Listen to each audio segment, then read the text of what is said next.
Trian? What's wrong? Is there trouble at the grove?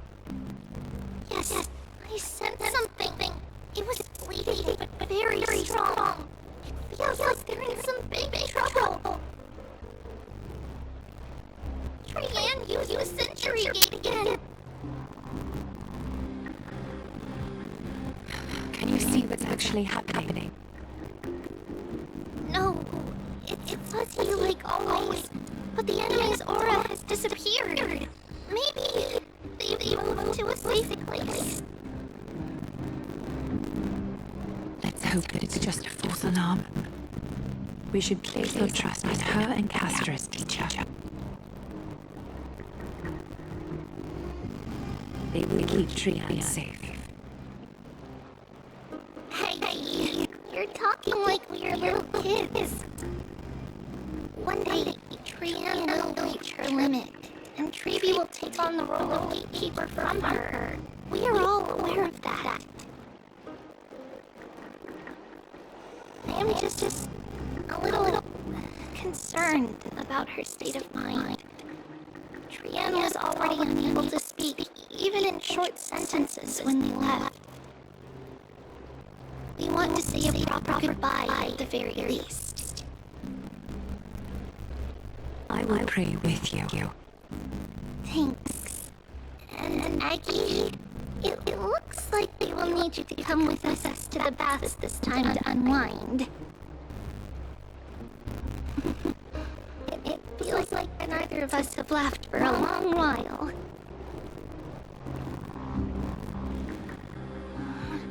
It's time to head out with the west wind!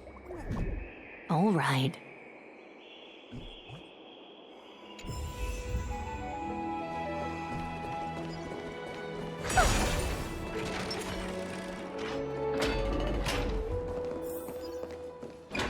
Here's really hot and heavy. Has it always been like this? What's going on? Is someone injured over there?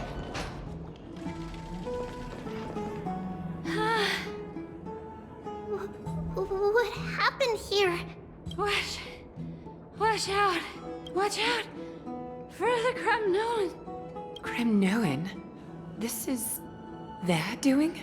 Aggie, now's not the time to dwell on that. Let's help the injured people first. Excuse me! Coming through! Oh, you two are here as well. That's a relief. Even the Twilight Courtyard is involved? What in the world happened here? I actually just came to relax. But as soon as I got here, I saw all these people lying on the ground. I've examined them, and they don't seem to be seriously ill. It feels like they've just spent too much time in the hot water.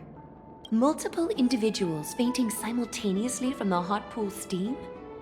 Where is the manager of the Bobs? He disappeared, and no one knows where he's gone to. Some people have been saying that the Kremnoans are behind this. Lady Aglaya, what do you think about this? Let these people rest. The two of you, please come with me. Have you thought of something, Aggie? Yes. While their intentions elude me, it's time to bring this farce to a close. This is really bad. This is all you can do, huh? Pitiable deliverer.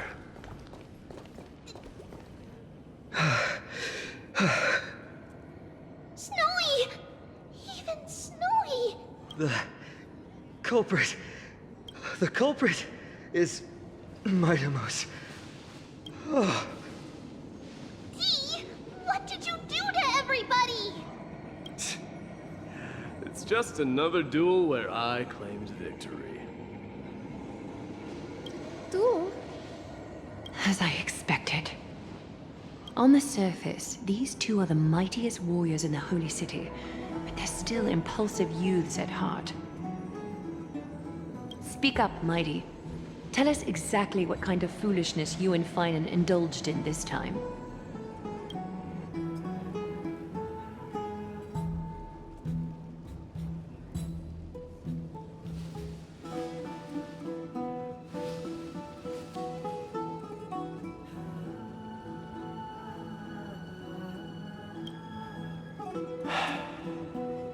No, none of those sound right.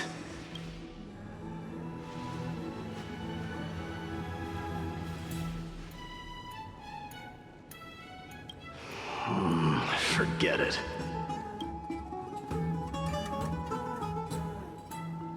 Am I seeing things? Is the magnificent deliverer finally deigning to step outside?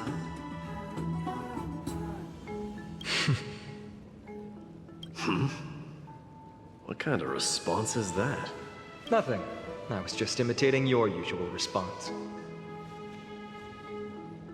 I don't feel anything special from you. Have you passed the demigod trial? The ritual hasn't reopened yet. In case you forgot, it hasn't been that long since I pulled you out of the trial. I didn't forget. Then, you're welcome. In twilight's last gleam, Makima stands bold. Her walls sturdy, tales untold. Dreaming of her fruitful gardens, pilgrims arrive from distant lands. Figs and olives, oh so grand. Yet little do they know that they will step into flames, fuel to the fire, a burning brand. What are you playing at this time? I just felt like reciting a few lines of poetry. Surely the Crown Prince of Kremnos knows how to appreciate poetry, right? Kremnoans steer clear of such weak literature. But my library doesn't lack collections of this kind. These lines express the poet's yearning for their home, just as Akama is distant from many people's homes. I know how to interpret poetry, Haikis. There's no point in pretending to be profound, my friend. Thank you for helping me out when I was in a tight spot, but it seems to me that you aren't prepared for the trial either. Don't compare your situation with mine. My people are still relying on me. I can't ascend to godhood on my own without first resolving their issues. So, are you suggesting that you, the mighty Mightimos, and the heir to the throne of Kremnos, wish to defy tradition that has endured among your people for millennia? I'm still thinking about what I should do. Never mind. It's probably not my place to offer you counsel. An idea does strike me, though. Go ahead. Let's see what terrible ideas you've come up with this time.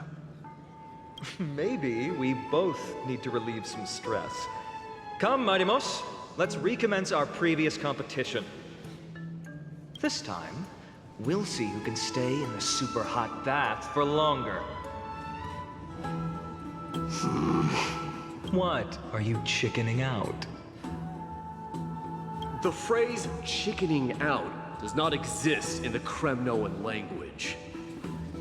I just find this situation absurd, that's all. All-knowing historian, are you not aware that we Kremnoans use boiling water from sword forging for our baths? Looks like I'll have to teach you some royal etiquette today. And thus, an unprecedented sauna battle commences! With unparalleled resolve, the two warriors' determination even alters the very hue of the steam. Flames intertwine with scalding vapor, reaching toward the heavens, shrouding the sky and the sun.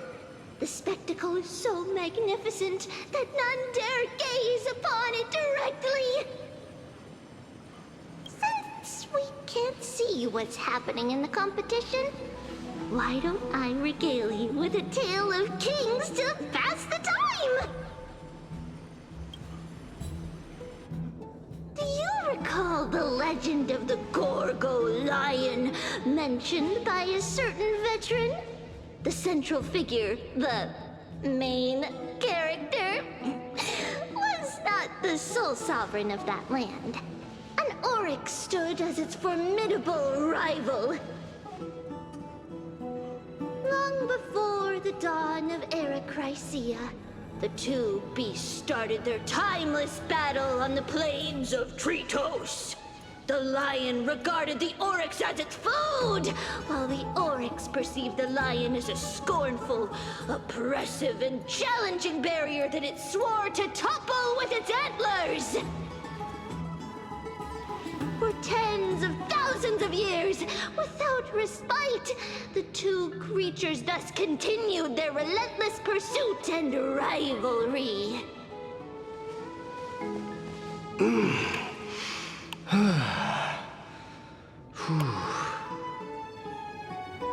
It fixated on its rival's fleeing form in the chase.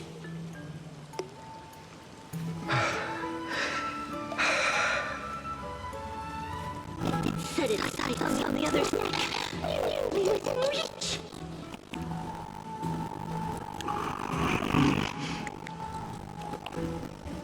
It was stuck in a corner.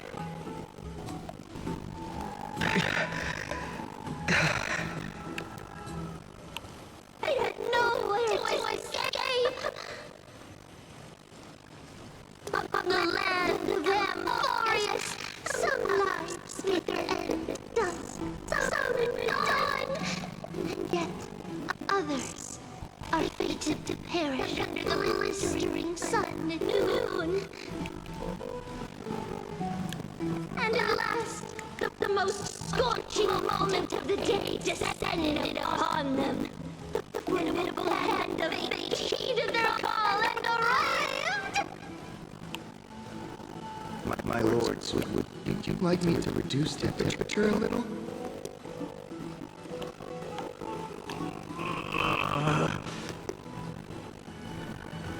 What? You're checking out already? Get lost. Are you asking me to get lost, or...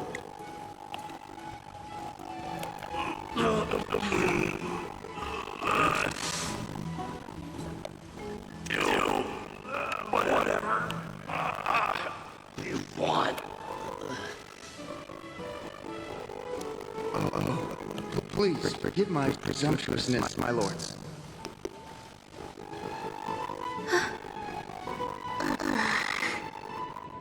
What a spectacle of folly. This is what you get for daring to challenge a criminal and understanding your own place.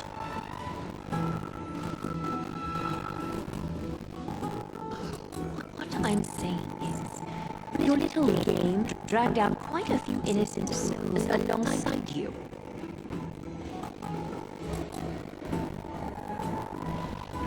Personally escort back home, the customers left awestruck by our formidable presence.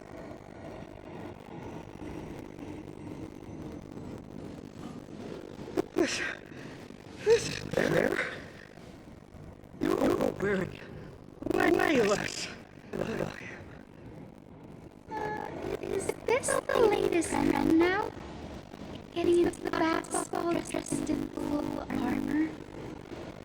Don't look at me like that. It was you challenging me. There is no word for flee in the Kremnoan language. Very well. Let us bring this farce to a close, shall we? Warriors, it's time to get moving.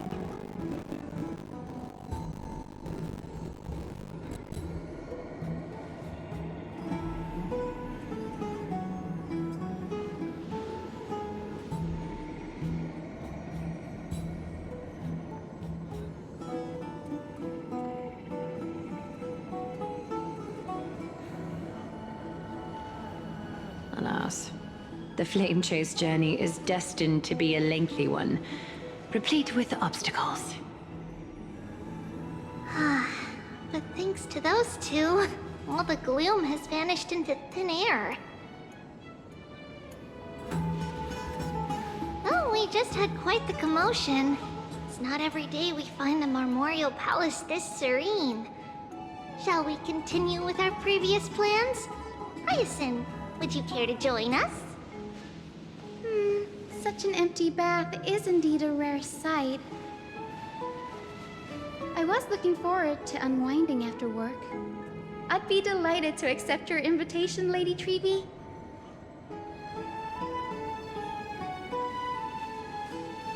How about we go to the biggest bath?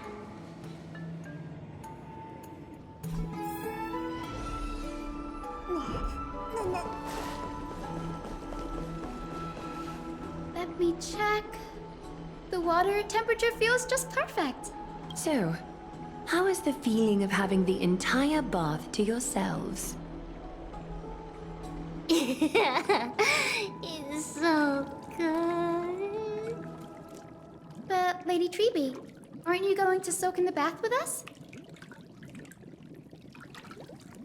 We will have to pass. After all, we've become children. Please understand that she can no longer endure the heat of this pool due to the blessings of Yanis.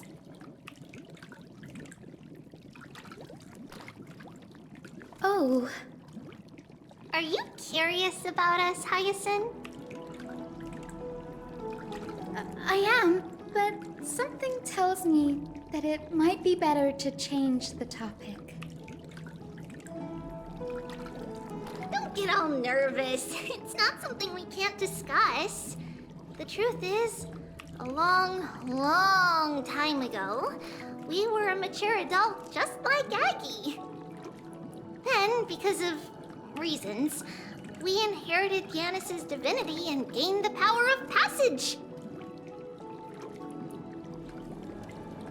And in return, the price we had to pay was the splitting of our soul.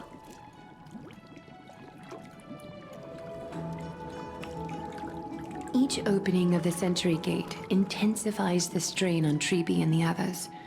They are gradually regressing towards infancy, both in body and mind. We don't know what awaits us at the end either, but anyway, that's why we've turned into children.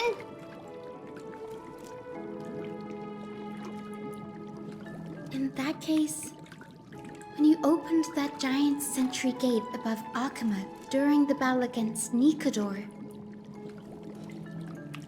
Well, there's no way around it.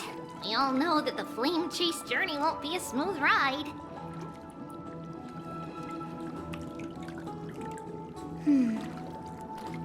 maybe we can find a way to fix it.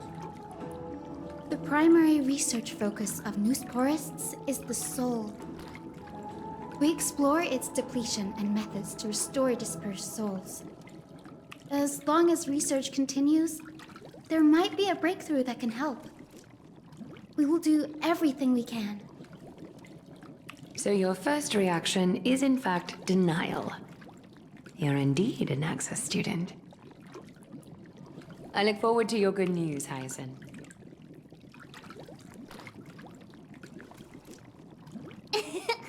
Now there's another reason to look forward to tomorrow.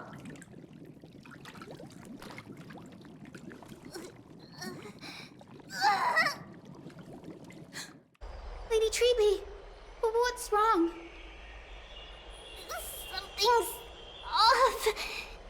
It's that strong feeling again. Is it Trian? Wait, no. It's not Trian this time. It's Trinan. Trinan is in danger.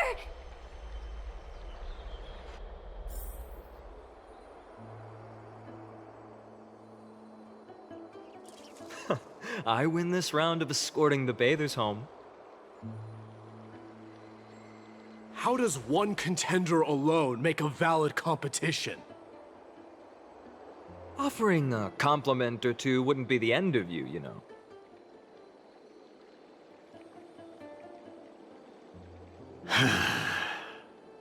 Haikas. What is that word? Is that your native tongue? It means hyena. I'm likening you to a weak hyena. By the way, you emphasized the completely wrong syllable. Though we've been acquainted for some time, I have rarely heard you talk in the ancient tongue of Kremnos. It's because I'm not exactly a master at it either. I can listen and read just fine, but when it comes to writing... You can write?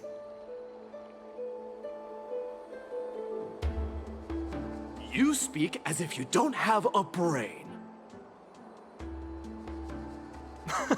That was in jest.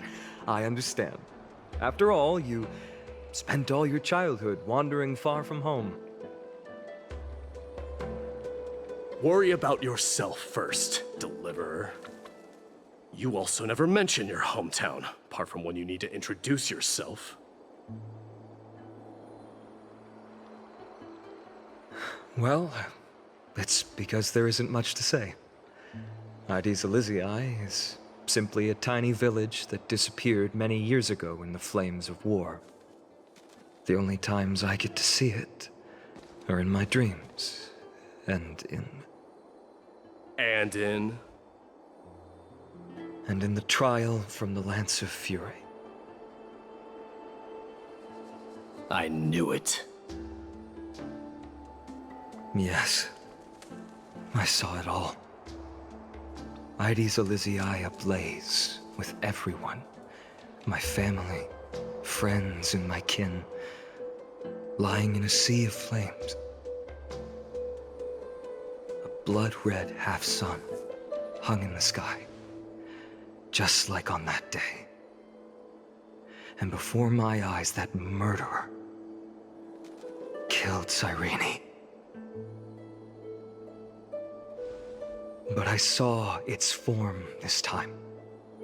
A black cloak, an eerie mask, and a broken giant sword that carried an ominous aura. I fought it in the trial. But even though I've been fighting, improving, and resolutely getting stronger all this time, I still couldn't defeat it. You were blinded by hatred, and almost lost yourself in that trial. That's right. And that's why I am truly thankful to you, Marimos. You finally picked up some manners. Better late than never. Then what about you, Mighty? What did you see in that trial? What do you fear? There is no word for fear in the Kremnoan language.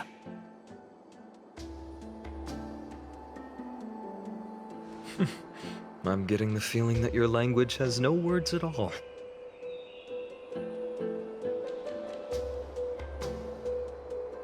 But to answer your question, I saw Akuma in the trial. As well as...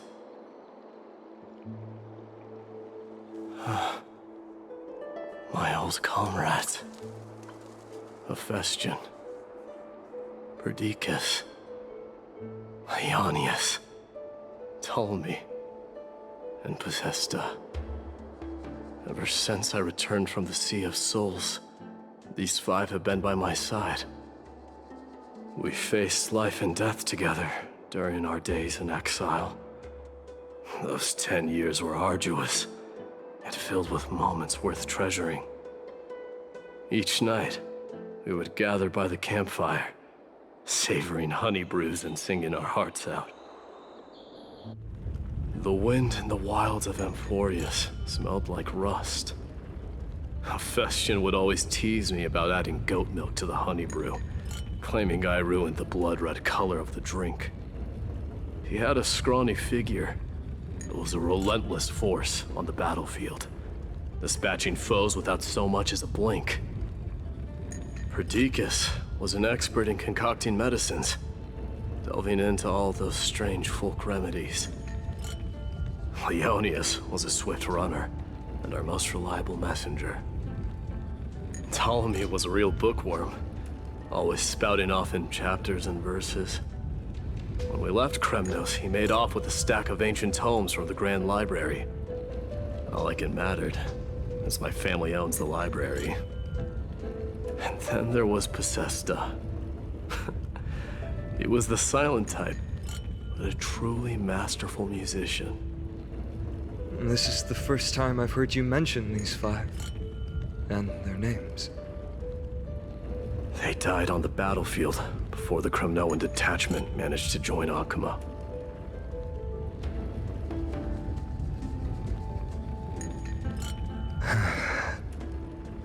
Perdiccas was the first to go.